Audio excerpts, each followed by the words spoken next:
दोस्तों, आज की कहानी में हम देखेंगे कि किस तरह से चार दोस्त जो फंस जाते हैं खतरनाक जंगल में। तो चलिए दोस्तों, कहानी की शुरुआत होती है और हम कुछ फ्रेंड्स को एक झील के किनारे देख पाते हैं जो बहुत एंजॉय कर रहे होते हैं। दूसरी तरफ हम दो और लोगों को देख पाते हैं जो शक्ल से गुंडे लग रहे होते हैं। अब ये कौन है, इस बात का जवाब आपको आगे मिल जाएगा। इसी के चलते हम उन्हीं चार दोस्तों को देख पाते हैं जो खाना खाने के लिए कहीं रुकते हैं।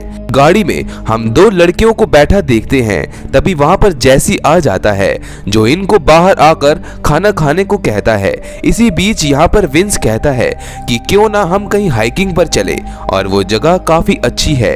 तो यहाँ पर दोस्तों एलेक्स साफ साफ मना कर देती है क्योंकि वो अपनी मॉम से अलग नहीं होना चाहती।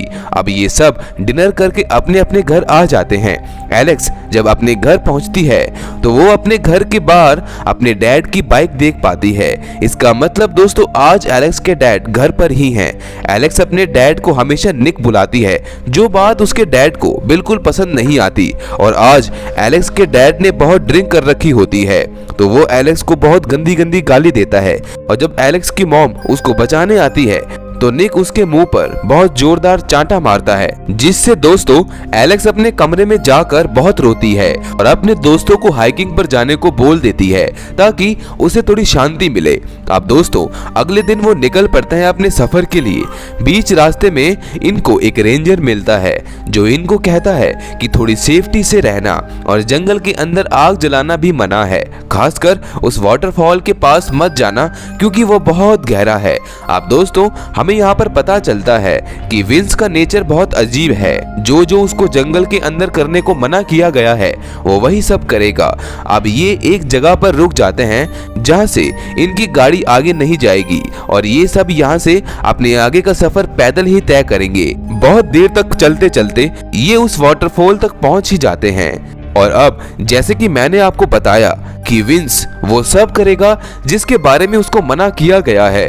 वो बिना कुछ सोचे समझे उस वाटरफॉल में कूद जाता है। वहीं हम बाहर गेट पर कुछ और लोगों को उस जंगल में एंटर करते हुए देखते हैं। दोस्तों ये वही लोग हैं जिनका प्लेन क्रैश हो गया है।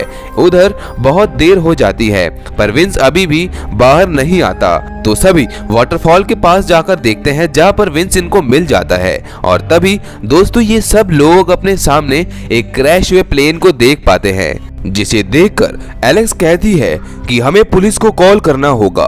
तो विंस उसे ऐसा करने को मना करता है और प्लेन के पास जाकर ये देखता है कि आखिर इसमें क्या है। वो इस प्लेन में दोस्तों एक ब्लैक बैग देख पाता है, जिसे देखकर इन्हें ऐसा लगता है कि उसमें बहुत सारा पैसा होगा।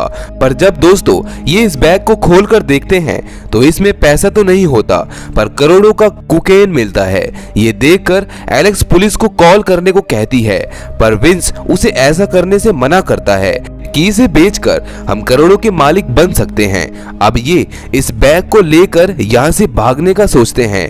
अब जब ये अपनी कार की तरफ जा रहे होते हैं तो इनको वहां पर गटर नाम का एक आदमी मिलता है जिसके हाथ में बंदूक होती है। गटर इनसे पूछता है कि क्या तुम्हें रास्ते में कोई क्रैश प्लेन मिला, तो विंस उसको साफ साफ मना कर देता है। गटर को ये सब झूठ लगता है। अब जब ये यहाँ से भागने का सोचते हैं तो तभी विंस को गटर गोली मार देता है। ये देखकर बाकी सब यहाँ से भागने लगते हैं। ये अपनी गाड़ी बहुत तेज चलाते हैं जिससे सामने से आ रही गाड़ी से इनकी टक्कर हो जाती है और ये सब बेहोश हो जाते हैं। होश आने के बाद ये देखते हैं कि जैसे कि पैर की हड्डी टूट चुकी होती है। अब दोस्तों इनको अपने आगे का सफर पैदल ही तय करना होगा।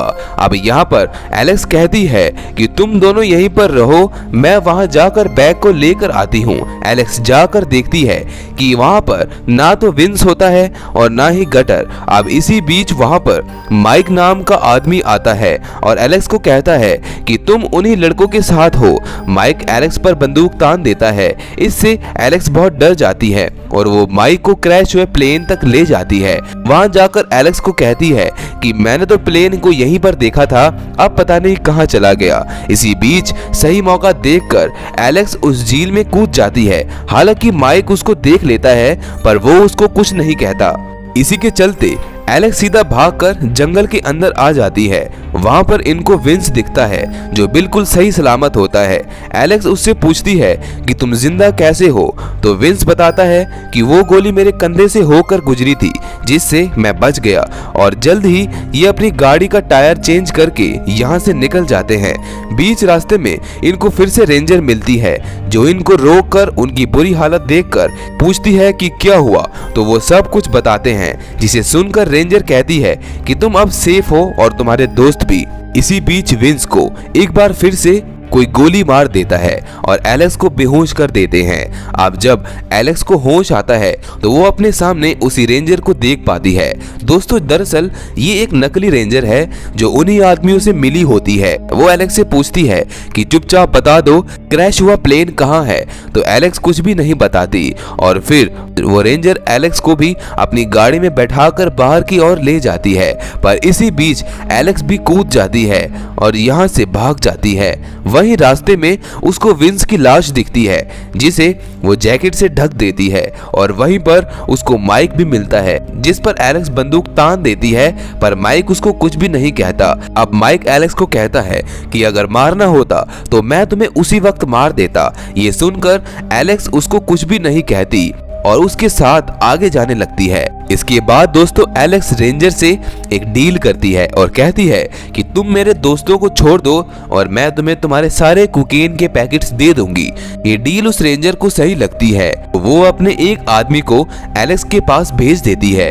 अब दोस्तों ये भी एक एलेक्स की चाल होती है। वो वहां पर पहले से माइक को बिठा कर रखती है और जैसे ही वहां पर वो आदमी आता है तो माइक उसको गोली से मार देता है और एलेक्स रेंजर को फोन करके कहती है कि कुछ लोगों ने हमें यहाँ पर पकड़ लिया है और वो सभी कोकेन के पैकेट को जला रहे हैं, इसलिए तुम उन सब को फ्री कर दो और यहाँ पर आकर पैकेट्स को बचा लो। इतना कहकर वो यहाँ से चली जाती है। हम देख पाते हैं कि जब रेंजर उस जगह पर आती है तो माइक उसे भी मार देता है। वहीं एलेक्स गाड़ी में बैठकर अपने दोस्त के पास जाती है, पर बीच रास्ते में उसको बाइकर गैंग मिलते हैं जिसका बॉस और कोई नहीं बल्कि निक होता है। वो एलेक्स से पूछता है कि क्या ये तुम्हारे दोस्त हैं, तो एलेक्स कहती है कि हाँ, और फिर वो लोग माइक को मारने लगते हैं। पर तभी एलेक्स कहती है कि डैड इसी की वजह से हमारी जान बच गई है और जंगल में धुएं को फॉलो करते हुए जाएं, उन्हें उनका माल मिल जाएगा। इसलिए निक उन्हें जाने देता है और वो खुद कोकेन को लेने चला जाता है। रास्ते में उनको गटर मिलता है जो निक को बंदूक दिखाता है, पर तभी निक उसकी खोपड़ी खोल देता है जिससे उसकी मृत्यु हो जाती है और निक का पूरा गैंग उस कोकेन को पा लेता है। इसी के साथ दोस्तों इस कहानी का यही अंत हो जाता है। ऐसी और भी सर्वाइवल मूवीज देखने के लिए आप मेरे चैनल हॉलीवुड एक्सप्लेनर प्रेस को सब्सक्राइब कर लीजिए। इस मूवी में सिर्फ इतना ही। मिलते हैं नेक्स्ट वीडियो में। उम्मीद करता हूँ कि आपको ये वीडियो पसंद आई होगी।